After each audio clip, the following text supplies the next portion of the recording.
सनातन संस्कृति को मिटाने के लिए विधर्मियों ने, आक्रांताओं ने, लुटेरों ने लगातार कहीं न कहीं दया, मोचा, लूटा, उनकी बर्बरता का यह दृश्य अब सामने संभल तो केवल झांकी है, मथुरा काशी बाकी है। 18,000 के ऊपर मंदिर है, वो कहीं न कहीं नहीं। इनका मकसद हम हिंदुस्तानी सनातनी हिंदुओं के आत्मसम्मान को ठेस पहुंचाना। गांव है, दीपावली के दिन टीपू सुल्तान 800 हिंदुओं का उसने कत्लेआम किया लगातार। जी आपका स्वागत है बहुत बहुत हमारे चैनल में। और हम शुरुआत करते हैं संभल से। संभल में जैसे कि आपने देखा है कि मस्जिद को तोड़ के वहां पर मंदिर निकाला गया है, आप क्या कहेंगे आप उसमें? सबसे पहले फुनो टाइम्स के जितने भी दर्शक हैं उनको बहुत बहुत धन्यवाद है। हम सब दर्शक पहले से कहते आ रहे हैं कि हमारे सनातन संस्कृति को मिटाने के लिए विधर्मियों ने, आक्रांताओं ने, लुटेरों ने लगातार कहीं न कहीं हमारे अस्मिता को ठेस पहुंचाया, नोचा, लूटा। उनकी बर्बरता का यह दृश्य अब सामने उभर करके आ रहा है। संभल तो केवल झांकी है, मथुरा काशी बाकी है। और ऐसे लगभग तकरीबन 18,000 से ऊपर मंदिर हैं जिनको कहीं न कहीं इन लोगों ने तोड़ करके और नष्ट करके कहीं न कहीं इन लोगों ने अपना रंग दिखाया हुआ है। सबसे बड़ी बात, इनको कहीं मस्जिद नहीं बनाना था। इनका मकसद मस्जिद बनाना भी नहीं था। इनका मकसद हम हिंदुस्तानी सनातनी हिंदुओं के आत्मसम्मान को ठेस पहुंचाना था, चोट पहुंचाना था। अगर ऐसा नहीं होता तो इतने नवाब, इतने शासक, अकबर, औरंगजेब, टीपू सुल्तान, न जाने कितने क्रूर शासक हुए और इनके कुकृत्य पूरे समाज में व्याप्त है। कहीं न कहीं नवाब हुआ करते थे। अगर इनको मस्जिद बनाना होता तो इतनी जगह पड़ी हुई थी। ये हमारे उपासना के 3 केंद्र हमारे यहाँ शैव हैं, वैष्णव हैं, विष्णु को मानते हैं, राम को मानते हैं, कृष्ण को मानने वाले लोग हैं। इन लोगों ने किसको तोड़ा? राम जी का मंदिर तोड़ करके वहां पर अपना बाबरी ढांचा बना दिया। एक जिसका देश से कोई संबंध नहीं, बाबर नाम आक्रांता का, यहां पर एक ढांचा बनाकर बाबरी मस्जिद बनाया। वहीं शैवियों और चाहे आगरा की भी जांच की बात, तेजो महालय की बात चल ही रही है। और ये उत्तर भारत में भी पड़े हुए हैं ना, दक्षिण भारत अभी कहां आपने देखा। मैं विगत वर्षों में एक बार एक यात्रा किया था। राम मंदिर के निर्माण के साथ में राष्ट्र मंदिर का निर्माण हो रहा है। राम मंदिर से राष्ट्र मंदिर तक उसको लेकर के हम लोग चल रहे थे। जब जा रहे थे रास्ते में, उस समय मीटर पहले एक जगह पड़ती है, श्रीरंगपट्टनम का एक गांव है। दीपावली के दिन टीपू सुल्तान 800 हिंदुओं का उसने कत्लेआम किया था लगातार। और वहां आज भी अपने पूर्वजों को याद करके उस गांव में आज दीपावली नहीं मनाई जाती। लोग कहेंगे अपने आप बोल रहे हैं या स्वयं कह रहे हैं। ये एकदम इतिहास के पन्नों में दर्ज है। जिसको लगे वो कहीं ना कहीं इसको सर्च करके, कोटे गांव के लोग हैं, कोटे गांव बोलते हैं उसको, आज भी जिनको डाउट लगता है उसको जाकर के देख ले।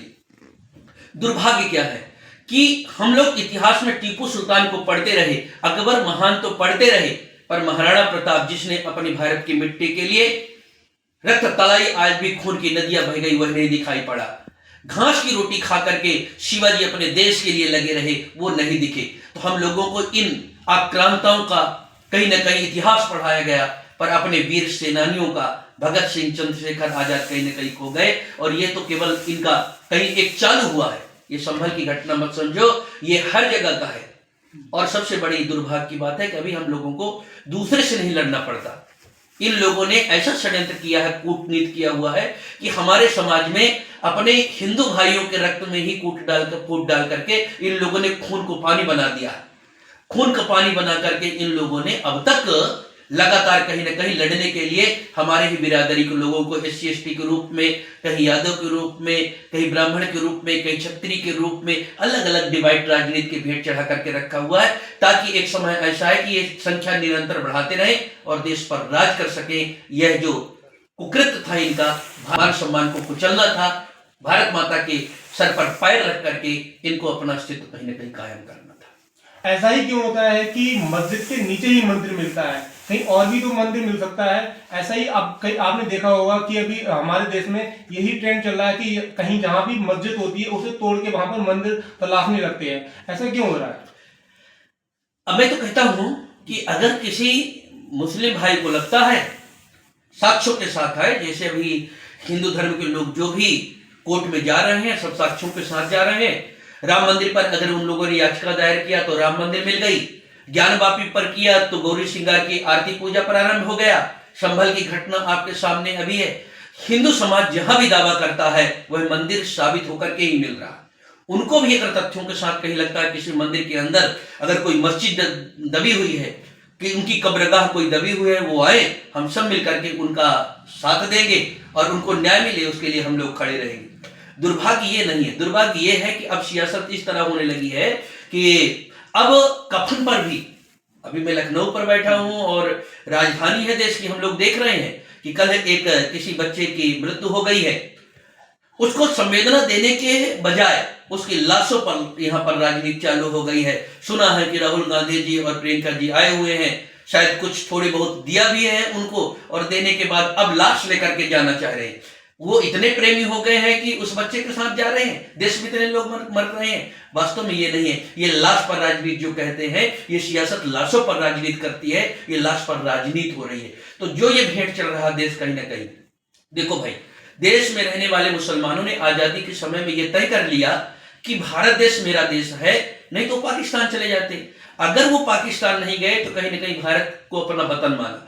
अगर वतन माना तो किसी आक्रांता के द्वारा, किसी लुटेरा के द्वारा, आतंकवादी के द्वारा कहीं अगर उनके भाई हिंदुओं को उनके संस्कृति में सम्मान में अगर घात पहुंचा है तो मुसलमानों को सामने आकर के खड़े होना चाहिए, ना कि प्रशासन के ऊपर पत्थरबाजी करना चाहिए, कानून हाथ में लेना चाहिए। उनके मोहल्ले में जाने से हिंदू समाज को डर नहीं होना चाहिए, उनके पास जाकर के सुकून महसूस होना चाहिए। पर उनका जो वाइलाज है, क्योंकि वह संविधान के अनुसार नहीं चलते, संविधान के अनुसार चलते तो पुलिस प्रशासन पर पथराव नहीं करते, कभी भी झंडा छूने पर वह पुलिस प्रशासन के पास जाते, गोली नहीं मार देते।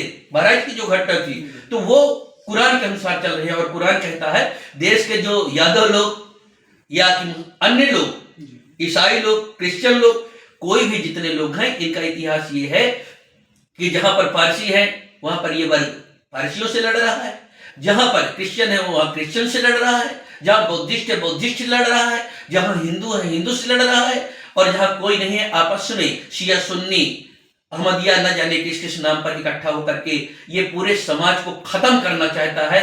विनाशकारी समाज है यह, गैर मुस्लिमों को काफिर समझता है। इसलिए हम सबको कहीं ना कहीं लक्ष्य पर चल रहा है कि हम संख्या बल हमारा बढ़े और हम राज्य करें।